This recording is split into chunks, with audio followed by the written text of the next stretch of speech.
Hey, what's going on, everybody? Hope you're doing good today because I want to spend some real time chatting about something that just dropped for all of us mecha fans out there. Daemon X Machina Titanic Scion just got its brand new update, version 1.1.0, and there's a lot packed in here, both in terms of fresh content and some quality of life adjustments that honestly make a big difference. You know, when you've been playing a game for a while, you kind of get used to its quirks, the stuff that feels a little off, and then an update hits and suddenly the game just flows smoother. That's kind of the vibe here. So I figured we could walk through it all, break it down piece, and really talk about what this update means if you've been grinding through missions or maybe just picking the game up again. First off, let's talk about the thing that everyone's probably going to notice immediately, the new boss. They've added Grausam RT, and yeah, this one's a serious piece of work. If you've been around since the original Daemon X Machina, you already know Grausam as one of those enemies that really pushes you, the kind that tests whether you've got your build figured out or if you're just kind of winging it. The new O version takes that same concept and cranks it up another level. The fight feels like one of those challenges designed not just to punish you, but to really make you appreciate the mechanics and tools you've been given. It isn't cheap difficulty either. It's the kind that forces you to think about positioning, weapon choices, and timing in ways that maybe you haven't needed to in the earlier missions. The cool part is they didn't just add this guy to the story missions and call it a day. They also dropped him into the battle simulator back at the base. That means if you want to just test your loadouts, run through some strategies, or maybe just sharpen your skills, you can do it without replaying an entire mission setup. That's honestly a great choice for replay value. Now let's talk about controls, because this update made some really interesting adjustments in that area. They actually added motion and gyro support, which is something a lot of players have been asking about for a while, especially if you're on the Switch version or playing it on newer hardware that supports those sensors. It's one of those things that doesn't sound like a huge deal on paper, but once you get hands-on with it, the way it changes precision aiming is noticeable. You can still use your sticks the way you always have, but now you've got this option to layer in some finer adjustments with motion. And if you've ever been trying to lock on to fast-moving targets or just felt like you overshoot your aim when spinning around, this helps clean that up. It's also optional, which is huge, because I know some folks love gyro and some people hate it, but the fact that they included it at all shows they're really thinking about accessibility and giving players control over how they want to play. Alongside that, they added some new camera settings that might seem small, but anyone who spent hours in this game knows they make a difference. You can now tweak things like camera acceleration and inertia, which basically means you can adjust how responsive or how smooth the camera feels when you move it around.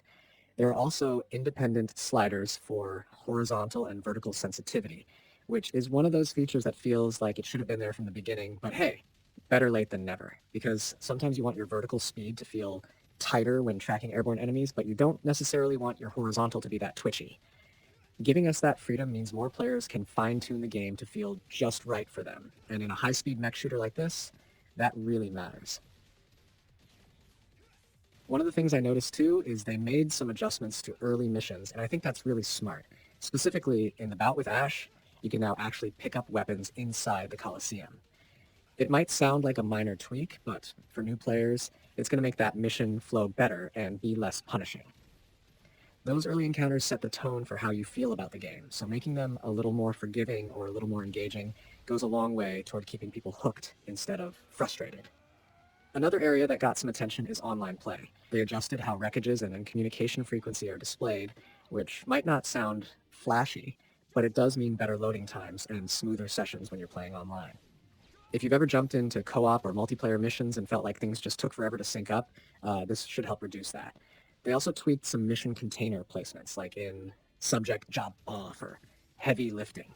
Again, it's subtle, but the idea here is to make those missions less of a slog and more straightforward. Small changes like that show they're looking at the flow of the whole experience, not just the flashy boss fights. For those of you on PlayStation 5, the friends list just got a little more useful. They increased the cap so you can now see up to 200 names, and they fixed the issue where it wasn't properly showing which of your friends were online. That's one of those things that can drive you crazy if you're trying to set up matches or figure out who's around, so it's nice that they cleaned that up. Now, of course, no update would be complete without a bunch of bug fixes, and version 1.1.0 has its share. One of the bigger fixes is for the rebellion in Teos Omos Desert, which wasn't behaving the way it was supposed to. That's now corrected. They also fixed that weird situation where an EULA violation error would pop up during certain network errors, which was confusing and misleading for players. You never want to see a message that makes it sound like you broke the rules when it's really just a hiccup in the connection. That's cleaned up now. They also fixed some event scenes where models weren't loading properly, and if you've been unlucky enough to hit that bug, you know how immersion breaking it was.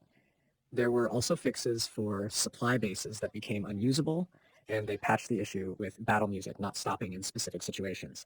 That's one of those small details that can really mess with the mood when you're in between encounters. Performance was also addressed, specifically the lag that happened when Grausam's full body was shown on screen. That one probably stuck out to anyone with a keen eye for frame drops. On the multiplayer side, they fixed a problem where approaching the All-Seeing One didn't always trigger the battle. That's the kind of bug that just kills the flow of co-op, so it's good to see it gone. And and of course, they bundled in a bunch of minor fixes we probably won't notice unless we go looking for them, but trust me, they add up.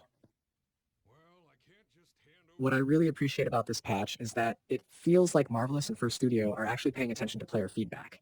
We're not just getting a big boss fight and some fluff, we're getting thoughtful adjustments that address pain points players have been talking about.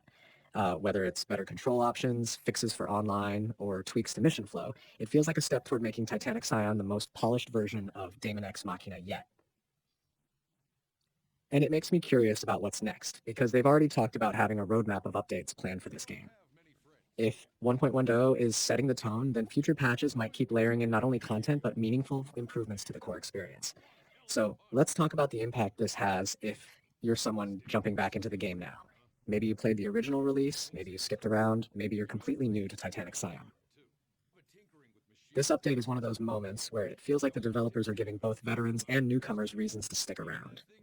Veterans get a new boss to chew on, new control options to master, and bug fixes that smooth out frustrations. New players get a slightly easier on-ramp thanks to the mission tweaks and just an overall smoother experience right out of the gate. It's a win-win. The other cool thing here is how the addition of Grausam RT, changes the meta conversation in the community. You're going to see people theory crafting builds, swapping tips on how to handle the new fight, and debating whether it's balanced or if it needs some tuning.